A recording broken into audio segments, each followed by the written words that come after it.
laki-laki dan perempuan itu tidak pernah ada. Iya Pak. Hah? Laki-laki dan perempuan itu tidak pernah ada. Kenapa? Karena dalam diri laki-laki juga perempuan. Dalam diri perempuan juga laki-laki. Yin yang, feminim dan maskulin itu kan bukan bentuk fisik. Feminim dan maskulin itu adalah sifat, karakter. Artinya ini sih memang bentuknya adalah feminim, tapi sifatnya maskulin.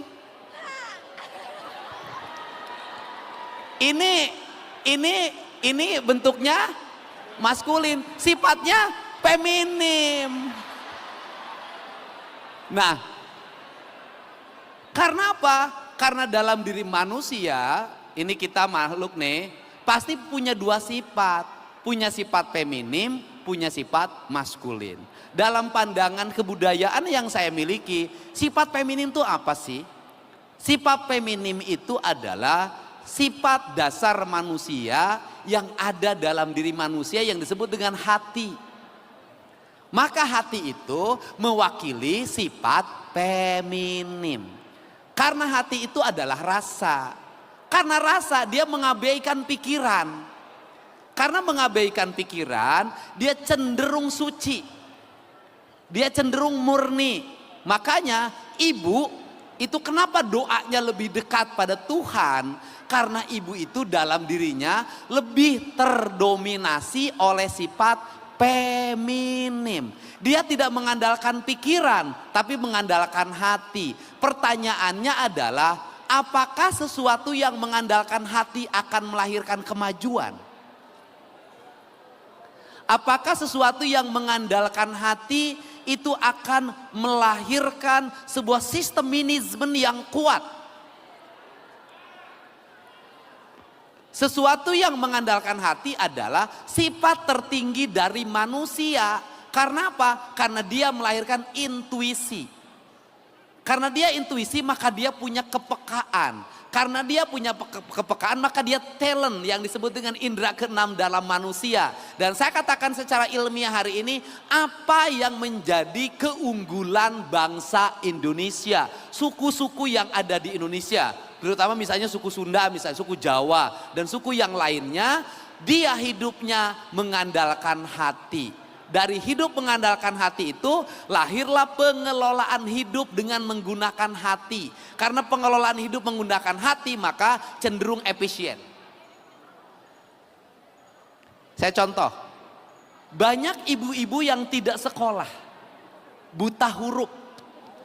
Tetapi dia mampu mengelola keuangan suaminya yang pas-pasan. Gajinya cuma 4 juta, gajinya cuma 3 juta. Dia mengandalkan hatinya, maka pengelolaan keuangannya tidak dengan pikirannya, dia dengan hatinya. Ibu-ibu masak sambal itu pakai hati.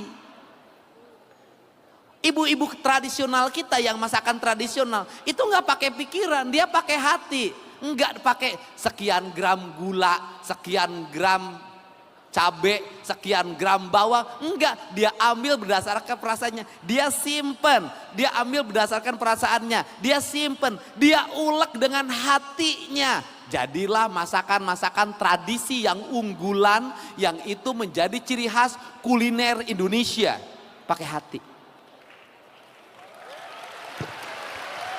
Kemudian yang pakai hati itu akan apa? Melahirkan kebahagiaan. Sentuhan pakai hati itu beda. Orang berucap pakai hati itu beda.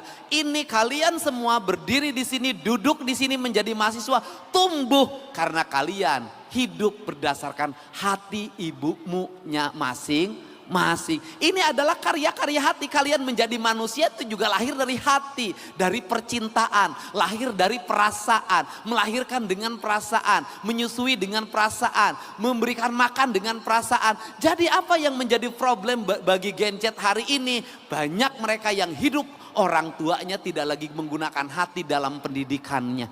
Itu. Oke, hati.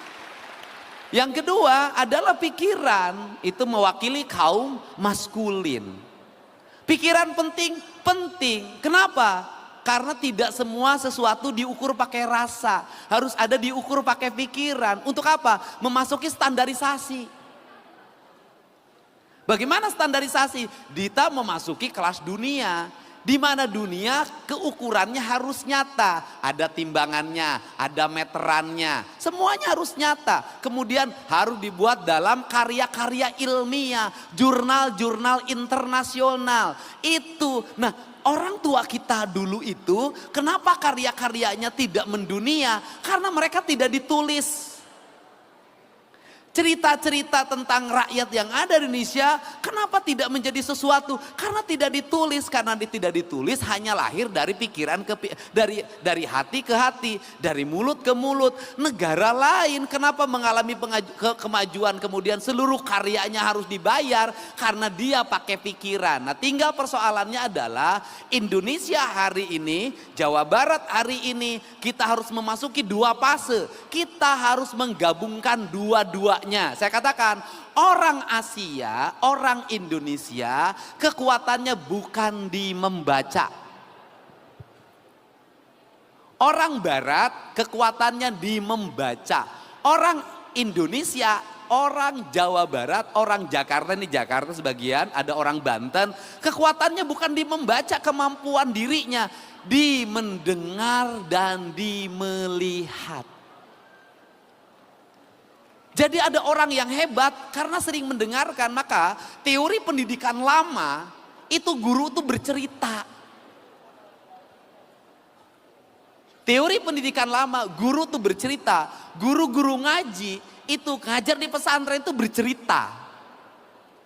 Kita sejak kecil banyak mendapatkan cerita sehingga anak-anak yang kaya pikirannya itu lahir dari keluarga yang ibu bapaknya pandai bercerita yang masuk dalam pikiran kita. Nah, sebenarnya kekuatan orang kita itu di pendengaran, di banyak mendengar.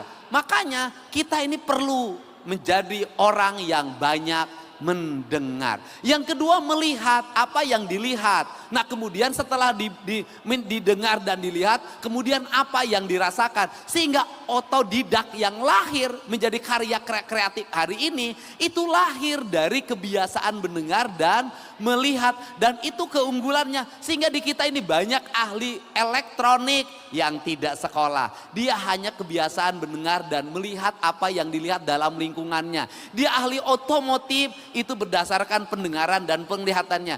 Dia menjadi ahli bangunan, pendengaran perlihatannya. Dia menjadi ahli mekanikal, pendengaran dan penglihatannya. Dia menjadi ahli bisnis, mengelola perusahaan di berbagai tempat, tidak sekolah SD, tidak tamat, banyak yang itu. Kemudian apa? Pendengaran dan penglihatannya melahirkan banyak pengalaman bagi hidupnya. Maka keberhasilan manusia itu bukan hanya sekedar berapa yang dia baca, IP-nya berapa, tapi seberapa besar dia melewati gelombang hidup yang panjang, yang dia hidupnya pasang surut, terlatih emosinya, maka lahirlah kecerdasan intelektual, kecerdasan emosional, kecerdasan spiritual atau intelektual quotient, emosional quotient, dan spiritual quotient. Jadi mahasiswa yang unggul bukan hanya mahasiswa yang tinggal di perpustakaan baca buku, tetapi mahasiswa yang unggul adalah mahasiswa yang membaca, mahasiswa yang mendengar, mahasiswa yang melihat, mahasiswa yang merasakan. Maka organisasi terbesar bagi hidup Anda adalah